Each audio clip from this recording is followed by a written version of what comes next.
The Trapezoid. What is the satanic significance of this geometric shape? Stay tuned as we take a look at the order of the Trapezoid and the law of the Trapezoid in this episode of Satansplain.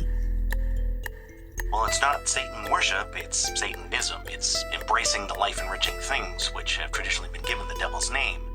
Pride, lust, earthly success, rational self-interest, atheism, humor, nonconformity, science, a passion for living, being selective about whom we love. We don't see these as shameful sins, but empowering ideals. And we also recognize the psychological power and fun of symbolism and aesthetics, so we utilize Satan as mythology's most fitting mascot for what we're about.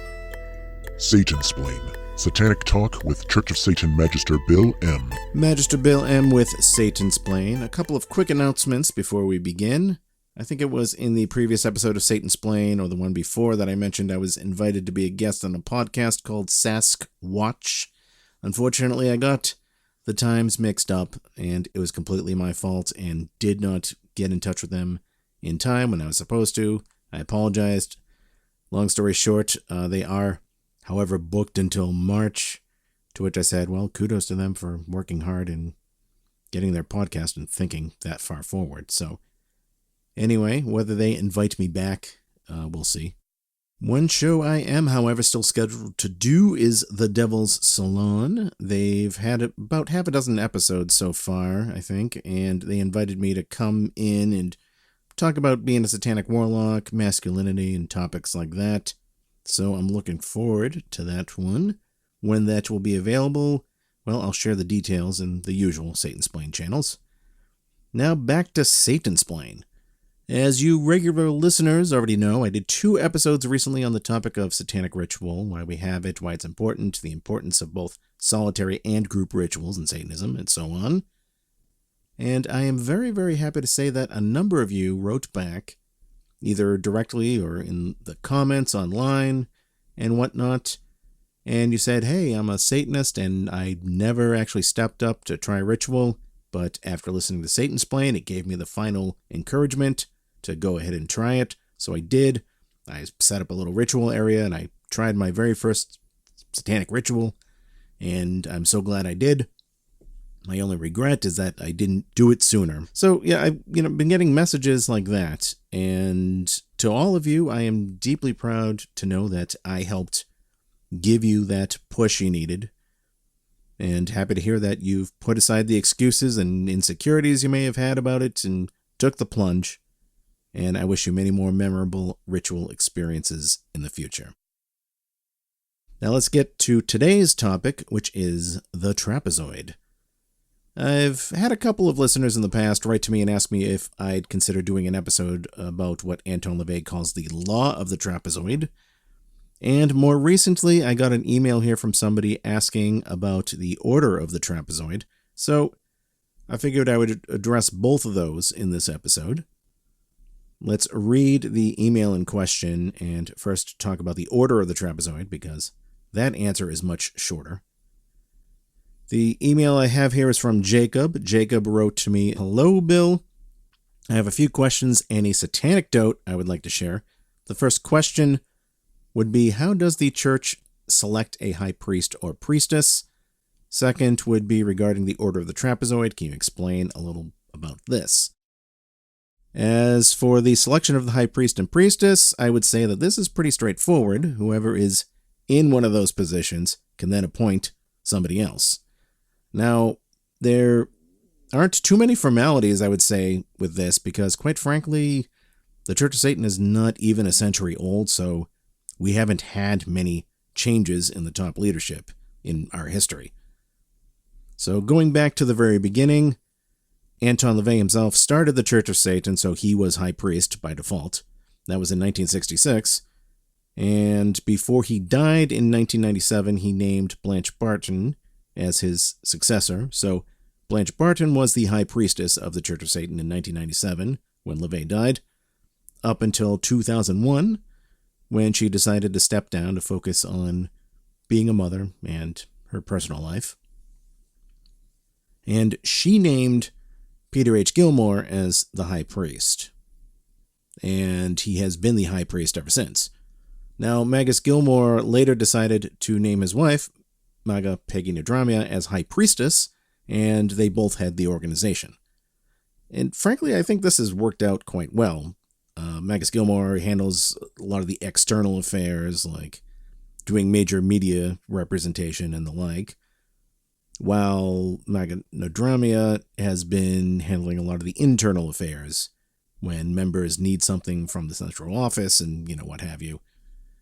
And also, we gave a special role to Blanche Barton as Magistra Templi Rex, so you can think of her as the chairwoman. And regarding Jacob's other question, the Order of the Trapezoid, who or what is that? Well, back before Anton LaVey formed the Church of Satan, he initially had a group called the Magic Circle. Some of you may know that, where he provided lectures and exhibits on all sorts of strange and, macabre topics. And at some point, there was a group that came out of this called the Order of the Trapezoid.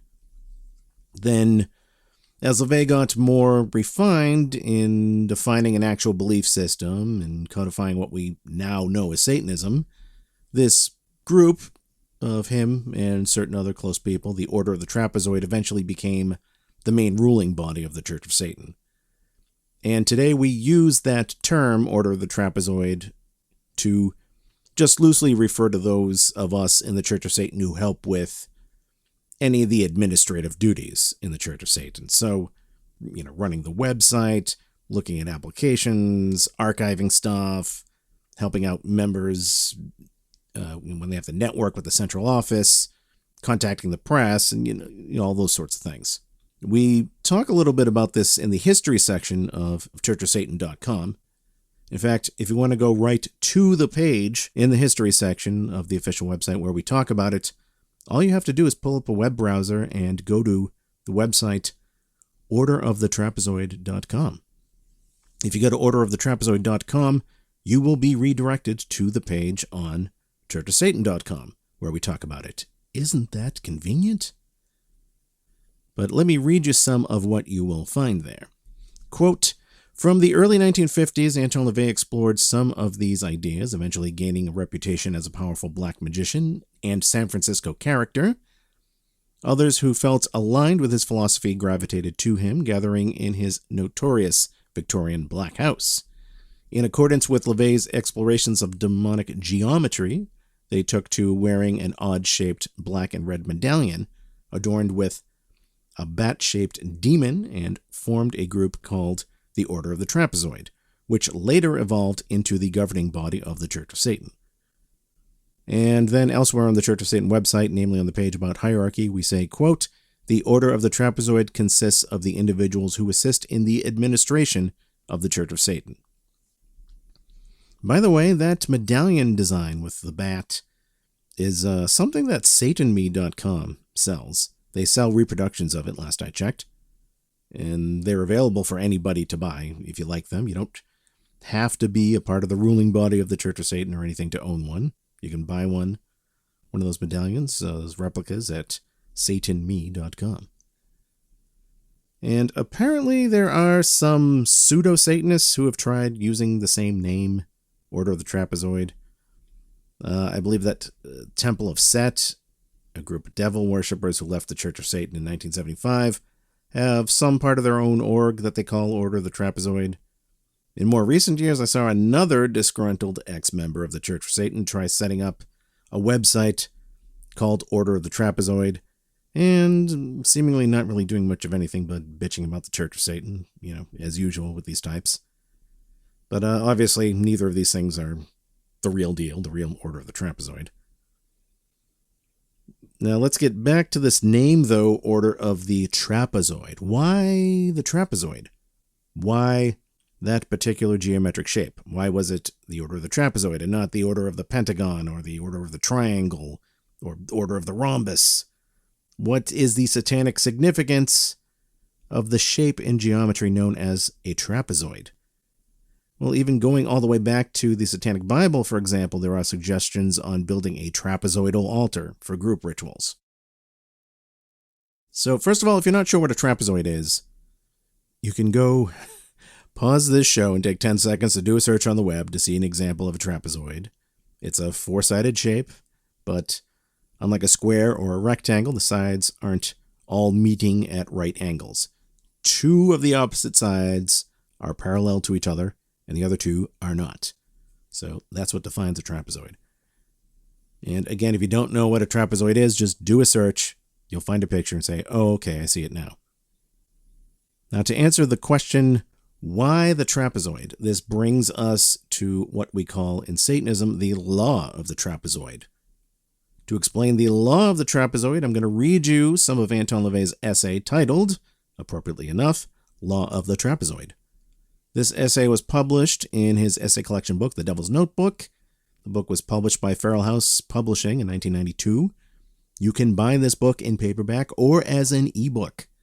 You see, unlike the publishers of the Satanic Bible and the Satanic Rituals, that publisher was HarperCollins Publishing, the publishers of LaVey's 3 other books were by a different publisher, Feral House Publishing, and they, thankfully, were not afraid to make an authorized electronic book you can buy. You can go to feralhouse.com and buy it for the Kindle, direct from the publisher. Anyway, I was going to get right into that now and then take our break in the middle and continue on afterwards, but I don't really want to break up the flow reading you the essay, or excerpts from the essay, rather, Law of the Trapezoid. So I'll tell you what we'll do. As I mentioned earlier, Jacob sent a satanic anecdote along with his question. So let's take a look at that now. Then we'll take a break. And then in the second half of this episode of Satansplain, we'll talk all about Law of the Trapezoid. But that, of course, means that it is now time for a satanic anecdote. So cue the Satanecdote theme song.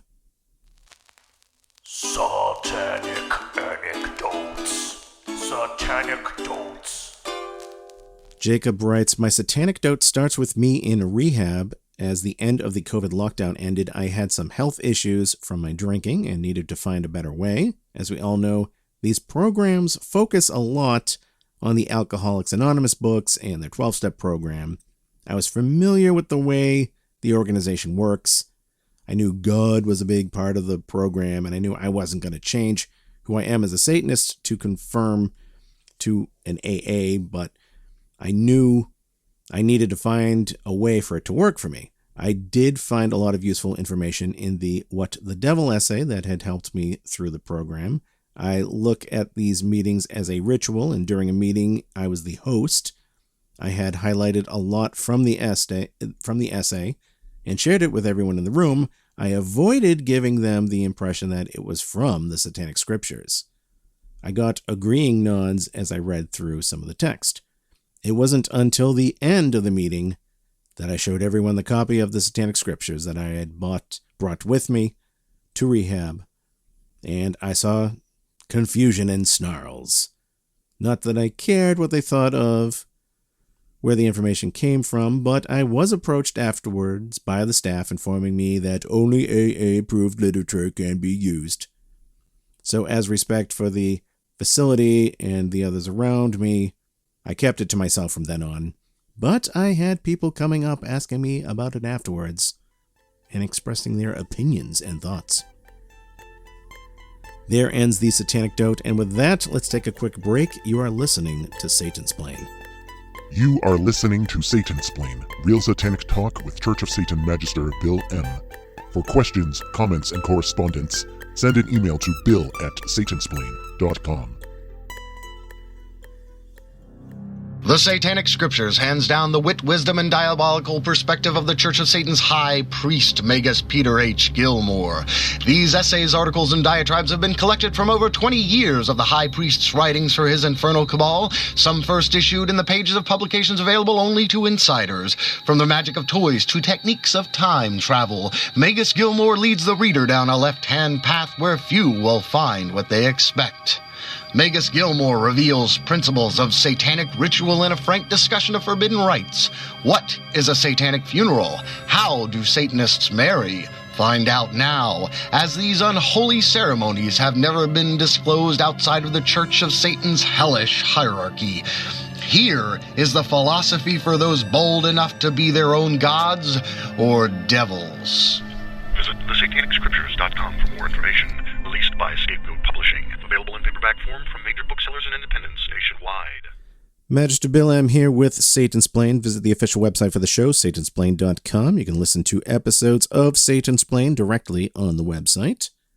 Satansplain is also available through many other places like Spotify, YouTube, Audible, Google Podcasts, Apple Podcasts, and more. Please give Satansplain a like and a follow on social media. Look for Satansplain on Facebook, YouTube, and X. For all questions and comments, you can email me directly. The email address is bill@satansplain.com. For the rest of this episode, as promised, we're going to look at the law of the trapezoid. I think it's first worth pointing out what a law is. So scientifically speaking, a law is, to quote a description found in some dictionaries, a set of statements based on repeated experiments or observations that describe or predict a range of natural phenomena. And as we shall soon see, the law of the trapezoid is a set of some things we can say about trapezoids based on repeated observations, describing and predicting some certain phenomena. Anton LaVey's essay, The Law of the Trapezoid, begins as such. We all react to what we see. Just as sounds and odors influence our behavior, so do visual patterns and shapes. Some make us feel good, others disturb us. Whether you like to admit it or not, the fear response is the one most easily aroused. Since self-preservation is nature's highest law, fear motivates. Hence, we give our attention first to sensory impressions that represent things we once, far back in racial memory, feared. Fear is the prime mover. Fear of failure, fear of lack of recognition, identity, acceptance, fear of loneliness, rejection, annihilation, the unknown. These persist well after the fundamental fears of starvation, harsh elements, and more obvious physical fears have been pushed deep into our subconscious. If we did not fear the passage of time and death, nothing much would get done. Any shape or spatial concept that triggers fear could therefore be considered evil, yet without such quote-unquote evil, there could also be no progress, only complacency and stagnation. Needless to say, the fearsome is also fascinating and awesome. What shapes intensify fear? The answer, those which are overbearing, unbalanced, jagged, confusing. The reason a triangle or pyramid in its perfect form is pleasing is because it is complete, like the imaginary vanishing points in drawings. And skipping a little further down in the essay, the way a pyramid looks doesn't really upset anybody, except conspiracy theorists. Put the same shape in a contiguous row, and you get an unconsciously scary image, like the teeth of a saw or shark, or the ridge of a dragon's back. The pyramid range also disturbs since it has no single vanishing point. Triangles which are imperfect are also disturbing, especially in groups. The most disturbing shape is a trapezoid in its myriad form. A perfect trapezoid is a frustrated pyramid. In fact, the place where a pyramid or triangle is lopped off to make a trapezoid is actually called the frustum. And just to interject here, speaking as a mathematician, LaVey is correct about the frustum. So to try to explain this in more layman's terms, if you have a cone, for example, and you chop off the tip, you get a shape that's sort of like a warped cylinder, sort of like a soup can shape, only the bottom is wider than the top. Like the stands you see in the circus that an elephant steps on, in the big ring. That shape is called a frustum. If you look at it directly from the side, you get the shape of a trapezoid, and likewise when you take a triangle and you snip off a corner, you basically get a trapezoid. So LaVey continues, a trapezoid says to the unconscious, I am here, solid as can be, more massive than an ordinary block, but something's missing, and it bothers you. Of course, you know what's missing, the triangular top. Like the one with the eye on the back of a dollar bill. Don't let that little pyramid with the bright eye fool you. That's to draw your attention away from the real thing, the big brick trapezoid underneath it. All competent magicians are masters of misdirection, and the masons who designed the seal knew a thing or two. Angles which are space planes that provoke anxiety, that is, those not harmonious with natural visual orientation, will engender aberrant behavior. Now again, if I could just interject, he says space plane. The term space plane in this context isn't metaphysics. It's not like the astral plane or other kind of nonsense like that. He's talking about geometry. You have angles on a plane, which is in 2 dimensions, like you draw on a piece of paper, and then you have angles that break sometimes into the 3rd dimension, or otherwise in space, as it's called in geometry. Anyway, continuing.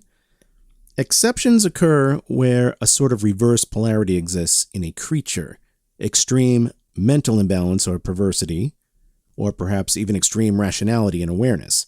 I've always been interested in alleged haunted houses, strange places where unease was present, where murders and suicides were frequent, uninhabitable but seemingly innocuous areas and buildings, abodes of consistent failure to dwellers or occupants whose lives had been previously tranquil.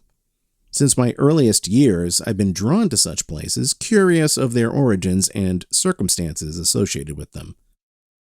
I was fascinated by scenes of Mayan and Aztec temples, of oil drilling rigs, of trestles and wartime bunkers too, the old-style coffin like an elongated hexagon, the 1938 Court sedan, the baguette diamond, the slanted blade breaking the symmetry of the guillotine. Now to pause here again, notice that these examples that LeVay gives, these shapes he cites are trapezoidal in some way or another, and we'll get back to that later. During the course of investigating alleged haunted houses or blighted areas, I soon dismissed the prevailing superstition, that is, a deceased person's spirit restlessly hanging about it. It occurred to me that even if a living entity's violent or tragic demise provoked a so-called haunting, perhaps the house itself was the catalyst for their misfortune in the first place. It seemed that the physical environment itself played a major role. The place either catalyzed or intensified all acts committed in its precincts. I was led to contemplate the common denominator that all sites of outre or disturbed behavior possessed. In each case, angles were present that violated either topographical or architectural symmetry and perfection. Comfortable or psychologically secure configurations were either lacking or subservient to planes that inspired hostility and fear. I examined files of cases dealing with structures supposedly haunted or cursed with continuing failure, death, financial loss, insanity, fire, tragedy. Many of these structures were visually apparent, and in the most flagrant manner. Others were not. A mansard roof is de rigueur in every artist's conception of the haunted house. Why did the artist automatically render them in that fashion? So if you're not sure what a mansard roof is, again, you can go pause here and do a search on the web, but basically they're these trapezoidal roof shapes which you see in almost every depiction in cartoons, for example, of a haunted house. Good fairies' castles, on the other hand, were all depicted as having peaked towers and gently rounded arches. Jolly elves lived in cottages with round corners and cake-icing roofs.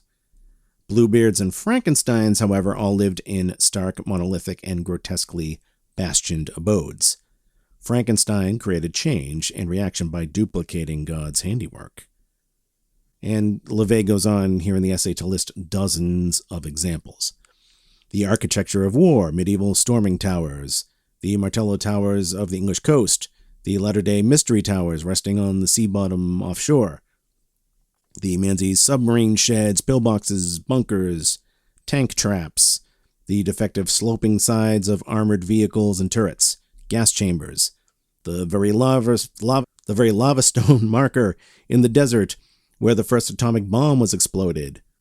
War creates change. The erratic sets in the Schauerfilmen of Germany, movies like Cabinet of Dr. Caligari, Nosferatu, Metropolis, the truncated volcanic eminence from which Disney produced short in Fantasia's Night on Bald Mountain, the ill-fated Midway Gardens resort of Chicago. Art creates change, the altars of violence and sacrifice, the temples of Maya and Aztec. And LaVey goes on and on and on, listing one example after another.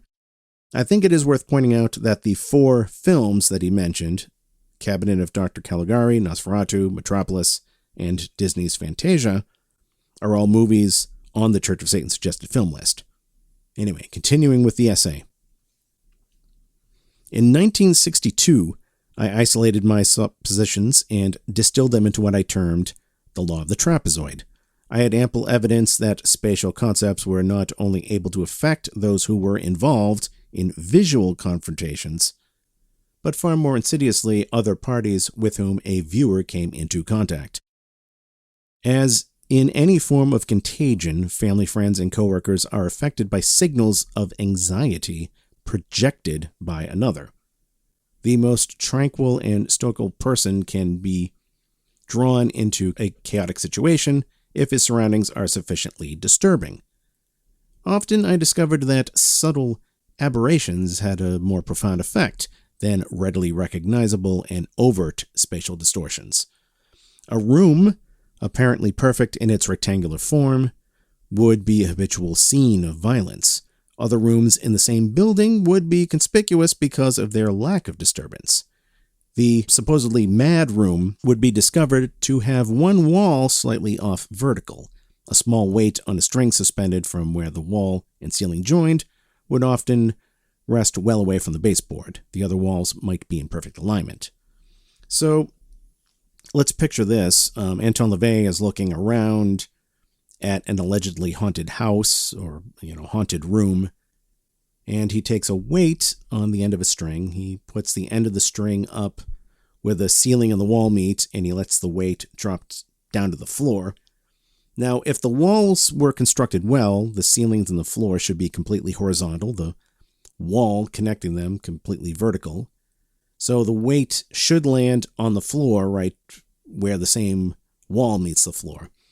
But Anton LaVey finds that in this allegedly haunted room, the weight falls a few inches away from the wall, which essentially means the room is skewed. That wall isn't perpendicular to both the ceiling and the floor. So here is this room in the house which gives people a feeling of unease, and it makes them jump to the conclusion that it's haunted. And Anton LaVey here is saying, no, the unease is not coming from ghosts or spirits or bad mojo from a murder that happened in that room once upon a time. Some of it's coming just from the subliminal psychological effects of asymmetry in the room's geometry, because one or more of the surrounding walls aren't rectangles, but rather trapezoids. LaVey continues, in such cases, I often noticed that the aberrant wall had been painted a different color or wallpapered, the occupant being unconscious as of why. An aberrant area in a room might also contain articles of furniture held in less favor than other belongings. Where an entire building would be blighted, it would either have rooms replete with odd and obtuse angles, useless or impractical ells or nooks, assailing occupants from within, or else an erratic, asymmetrical, or foreboding exterior, affecting those who entered and left the premises on a regular basis or lived in visual proximity. In many examples, the structure would appear to be crouching, almost like some strange beast waiting to spring, yet not be seen by such multitudes. Other buildings hinted at faces. On the cliffs at the end of Manhattan, near the cloisters, is a house that, when viewed from the river, resembles a skull. It is so obvious that any adverse effect is negated, relegating it to a charming eccentricity. Likewise, a wildly distorted house in Beverly Hills, known as the Witch's House, is so overt in its grotesquerie that it elicits enthusiasm rather than unconscious revulsion. Contrast such structures with others whose physical aspect is actually disturbing, but architecturally orthodox. The John Hancock Center in Chicago looms like a marten sentinel in its black splendor, its sloping sides and dark color presenting a brooding spectacle with its twin devil horns / antennae bisecting its top and continuing the frustum up and away into the sky.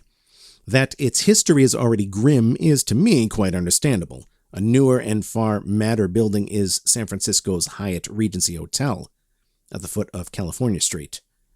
The Art Deco treatment of the Golden Gate Bridge provides a streamlined distraction from its hidden angles of unrest, and the invisible trapezoid formed by an imaginary line between the towers and at each end of the roadbed. With its orange-red color of madness glinting in the setting sun, it has attracted a record number of suicides, rivaled by few other places in the world. I find it interesting that most of the jumpers depart from areas near the bridge towers, the foci of the trapezoid, where it's influenced from within its precincts is most strongly manifested. There are objects, too, whose presence in an area continually affects those in attendance. The shape of a piece of furniture, the configuration of a painting, a mural, an appliance, certain jinxed automobiles. If the law of the trapezoid is known, recognized when applicable, and either heeded or utilized, it will save much hardship and tragedy, while still serving as a catalyst for change. Like fire, its powers are twofold, depending on how it's applied. Like the sun, its powers are twofold, depending on whether a thing is growing, grown, or dying. And like the first crystalline fusion of atoms, it will be the beginning and the end, the alpha and omega of all matter. Avert your gaze from the pyramids and look to the trapezoid, and you shall be moved. And that concludes the excerpts from Anton LaVey's Law of the Trapezoid. In closing, I would like to share just some more personal thoughts on the trapezoid. First of all, the law of the trapezoid gets employed a lot in pop culture, and more often than you may realize. And whether it's done intentionally or not, who can say? But I mentioned earlier the example with how haunted houses are usually drawn in cartoons and the like. But here is another example, Star Wars. The next time you watch any of the Star Wars movies, take a close look for some trapezoids. Because in scenes where we see things used by the evil empire or just trouble in general, you will see lots of trapezoids. In fact, I even made a Dr. Shits meme about this some years ago. So, for example, the Sandcrawler, that giant vehicle driven through the desert by the Jawas who capture the protagonist droids. The Sandcrawler is a giant trapezoid. The AT-ATs in Empire Strikes Back, those giant four-legged things walking through the snow of Hoth. Many trapezoids in their structure. Darth Vader. Look at Darth Vader. His helmet is sort of trapezoidal, but notice especially the mouthpiece right in front of his mask. That is a trapezoid. Darth Vader's TIE fighter, for that matter. His spaceship. Look at how the wings are angled to suggest a trapezoid at either end. The Emperor's throne room, the Emperor's throne itself in Return of the Jedi, that's trapezoidal. The window frame pattern behind the throne, that's a bunch of trapezoids. Also in Return of the Jedi, the door to the shield generator, that's a big trapezoid. And you can find trapezoids in the Star Wars prequels and sequels too. Another place where the trapezoid shows up, amusingly enough, even though it's not really a visual thing, it's more on the microscopic level, you could say, is in sound waves.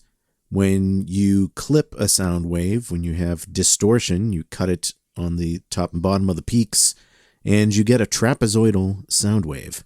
So I guess you could say heavy metal's, trapezoidal in its sound. And on a philosophical note, I think there's another thing to be said about the trapezoid. This is just my personal take.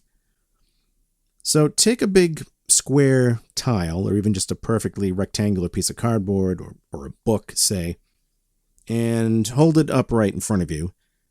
And now tip the top part further away from you and bring the bottom part closer to you simultaneously. Now, if you look at the object now from your perspective, it actually looks like a trapezoid and not a rectangle anymore, because the top edge is further away from your eyes than the bottom edge is, so the top edge looks smaller than the bottom edge, even though they're parallel. So you get a trapezoid visually. And likewise, symbolically and philosophically speaking here, I would argue that the trapezoid is the simplest representation of pushing out of the norm. You're not staying within the same two-dimensional world. You're pushing out of the geometric plane into space or depth. You're symbolically stepping outside of the box, thinking outside of the box, especially in the ritual chamber. Maybe even breaking into fourth dimensional space, which is a whole topic in and of itself. It's another philosophy we can look into sometime, but you're breaking that symmetry of comfort, which is what Satanism arguably itself challenges. In fact, regarding satanic ritual and the asymmetry, I will reread you a quote from the Satanic Rituals, which I read in the previous episode of Satansplain. Quote, "It will be observed that a pervasive element of paradox runs throughout the rituals contained herein. Up is down, pleasure is pain, darkness is light, slavery is freedom, madness is sanity, etc., etc. In keeping with the very semantic and etymological meanings of Satan, situations, sensations, and values are often inverted and reversed. This is not intended solely to serve as blasphemy. On the contrary, it is used to make it apparent that things are not always as they seem, and that no standard can or should be deified, for under the proper conditions, any standard can be changed." And with that, I'm going to say goodbye. Thank you for listening to Satansplain. Until then, hail Satan. You have been listening to Satansplain. For more information about the show, visit the official website at satansplain.com. And for more information about Satanism itself, visit churchofsatan.com. This episode, copyright 2023, Magister Bill M.